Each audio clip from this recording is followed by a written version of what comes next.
Maigovanen Tolkien Dili, Imlimbaire Mathlin Fararda. Bienvenue dans un nouvel épisode de Tolkien en bref. Aujourd'hui, nous allons poursuivre le conte des enfants de Húrin, ou Narnichin Húrin, avec la malédiction de Húrin par Morgoth lui-même. Si vous voulez profiter tranquillement de cet épisode, passez d'abord par celui sur la grande bataille Nirnaeth Arnoediad, car cet épisode suit directement les événements de ce terrible carnage. Petit spoiler, ce passage de l'histoire recèle beaucoup de dialogues magnifiques. Nous avons donc décidé d'en mettre plus que d'habitude, car cela serait dommage de vous priver de ces éléments. Merci d'ailleurs une fois de plus à Flocon Vert de se prêter au jeu. Allez, vous êtes prêts ? C'est parti !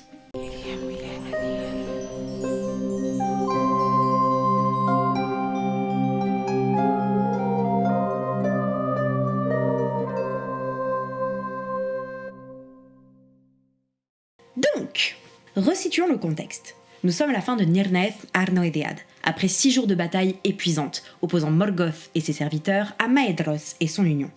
Les forces des elfes, des humains et des nains subirent d'énormes pertes et se retrouvèrent à fuir pour sauver les quelques soldats qui pouvaient l'être. Le chef des nains, Azaghal, était mort en blessant grièvement Glaurung, Maedhros et les autres fils de Fëanor furent blessés mais survécurent et purent s'enfuir dans l'est avec ce qui restait de leur armée, et ce à cause de la trahison du peuple d'Ulfang. Fingon, roi des elfes Noldor, était mort de la main même de Gothmog, seigneur des Balrog.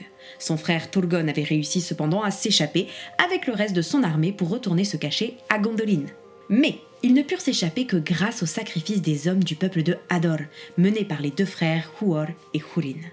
Huor et Húrin furent assaillis par les armées d'Angband au niveau de la passe du Sirion. Ils luttèrent jusqu'à ce que Húrin soit le dernier survivant, tuant des dizaines d'ennemis avec sa hache, dans une furie empreinte de désespoir. Il résista longtemps, notamment parce que Morgoth voulait qu'Húrin lui soit amené vivant. Les orques se renouvelaient sans cesse et Húrin finit par être enseveli sous leur nombre. Une fois que Húrin fut mis hors d'état de nuire, Gothmog, seigneur des Balrog, arriva face à lui et lui passa les fers pour l'amener à Angband sous un flot de moqueries. Morgoth voulait s'entretenir avec Húrin, car grâce à ses espions, il avait ouï dire qu'Húrin avait l'amitié du roi Turgon. Or, la fuite de Turgon dans sa cité cachée était la seule chose qui jetait une ombre menaçante sur sa victoire. Morgoth chercha donc à le soumettre à son regard, ce qui généralement suffisait à réduire la volonté de n'importe qui à néant.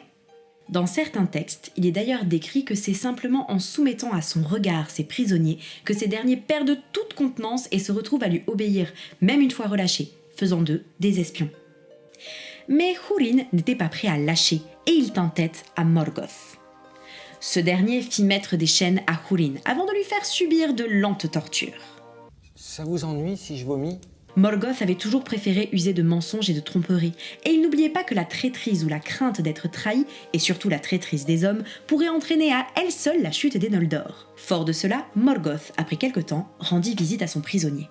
Il lui proposa alors qu'en échange des informations sur Turgon et sa cité, il le laisserait soit partir librement, soit il lui accorderait le rang de premier capitaine de ses armées. Dans certains textes, il est dit que Morgoth propose à Húrin de directement mener ses armées à Turgon, mais cet élément est plus flou ensuite. Mais Húrin n'était pas dupe, et il rit à la face de Morgoth, lui disant que Morgoth ignorait tout du cœur des hommes, et qu'il n'était pas suffisamment idiot pour croire à ses mensonges, car il avait bien conscience que s'il disait quelque chose, Morgoth récolterait les fruits de la trahison et faillirait à sa promesse en le faisant ensuite mettre à mort. Franchement, il m'impressionne, Húrin. Il est encore plus résistant que les elfes. Morgoth, qui avait plus d'un tour dans son sac, rit à son tour en disant «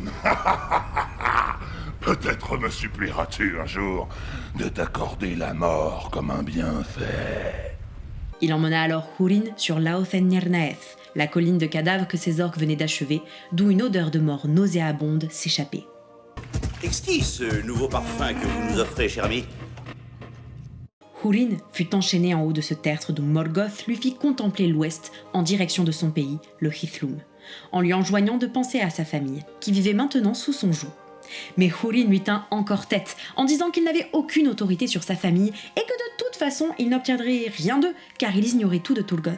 Morgoth cessa de rire et fut pris d'une colère terrible, et dit Et pourtant, je saurai t'atteindre, toi et toute ta maison maudite, et tu seras rompu par ma volonté, quand bien même vous seriez tous faits d'acier. Il brisa alors une épée qui se trouvait là, dont un éclat alla blesser Húrin au visage, mais ce dernier ne broncha pas. Morgoth étendit alors son bras en direction du Dor-lómin et jeta une terrible malédiction sur Húrin, Morwen et toute leur descendance. Vois, l'ombre de ma pensée pèsera sur eux partout où ils iront, et ma haine les poursuivra jusqu'aux confins du monde. Húrin défia encore Morgoth, refusant de croire qu'il pouvait avoir un tel pouvoir.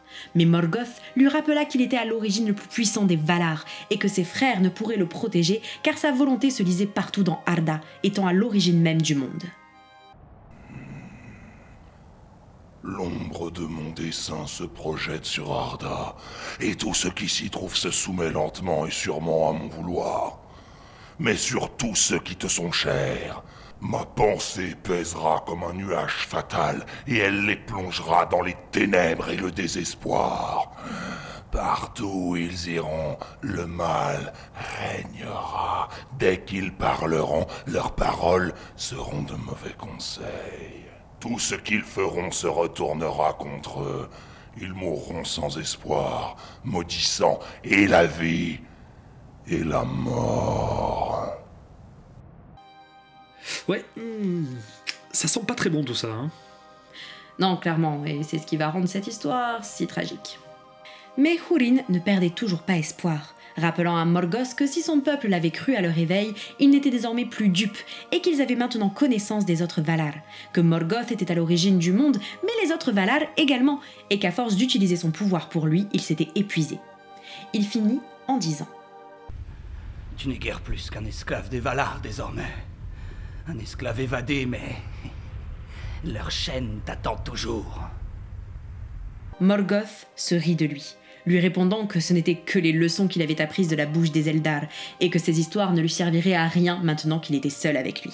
Húrin continua de braver Morgoth en lui disant qu'il ne serait jamais le maître des hommes, même s'il venait à posséder tout Arda. Mais Morgoth parvint à semer le doute dans l'esprit de Húrin, qui n'eut plus rien d'autre à répondre que « Tu mens ». Ouais, ok, ça c'est un peu l'argument que t'as en primaire pour essayer de t'en sortir. Il manquerait plus que Morgoth réponde « c'est celui qui dit qu'il est ». Húrin fut ramené à Angband, plus précisément tout en haut du Thangorodrim, où fut installé un siège en pierre. De là, le regard de Húrin portait jusqu'au lointain pays du Hithlum et sur toutes les terres du Beleriand. Par son pouvoir, Morgoth le lia à ce siège et le maudit une fois de plus. Húrin ne pouvait ainsi plus bouger de ce lieu, mais il ne pouvait pas mourir non plus, tant que Morgoth ne le délivrait pas. Selon certains textes, il est précisé que Húrin ne pouvait pas dormir non plus, car Morgoth lui inflige le don de vision des dieux, et que ces derniers ne dorment pas. Morgoth ajouta « Reste là assis et contemple les terres où malheur et désespoir viendront à tous ceux que tu aimes.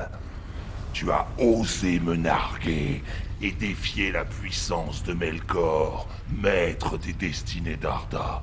Ainsi, tu verras de mes yeux et entendras de mes oreilles. Et jamais tu ne bougeras de cet endroit, que tout soit joué jusqu'au terrible dénouement. » Alors clairement, je préférerais mourir plutôt que de vivre un truc pareil. Oui, surtout que voir et entendre au travers des yeux de Morgoth, ce n'est pas tout voir et tout entendre de manière objective, comme cela serait possible depuis les trônes de Manwë et Varda. Húrin est condamné à voir les choses telles que Morgoth souhaite qu'il les voie, donc au travers d'un filtre de noirceur et de malveillance, qui déformera aux yeux de Húrin les événements auxquels il assistera. Retenez cette information, elle vous sera utile lorsqu'on en arrivera à la fin du conte. Cependant, Húrin n'aurait jamais imploré Morgoth par la suite, ni pour lui, ni pour sa famille, ni pour demander grâce ou la mort. Dans la toute première version du conte, Morgoth dit à Húrin que la vie de son fils sera rapportée comme un sujet de larmes et de tristesse par les elfes et les hommes. À cela, Húrin répondit qu'au moins personne ne pourrait dire à Túrin que son père était un lâche. Ce passage ne semble pas avoir été gardé, mais avouez que c'est hyper classe. Enfin bref, j'espère que cet épisode vous a plu et que vous avez hâte d'entendre la suite de ce conte. N'hésitez pas à suivre notre chaîne, à nous laisser des commentaires et à nous poser vos questions si vous en avez. N'oubliez pas que si vous souhaitez nous soutenir, vous pouvez également vous abonner à notre chaîne ou cliquer sur le bouton merci. On se retrouve très vite pour poursuivre nos aventures en Terre du Milieu. Namarye, Tolkien Jiri.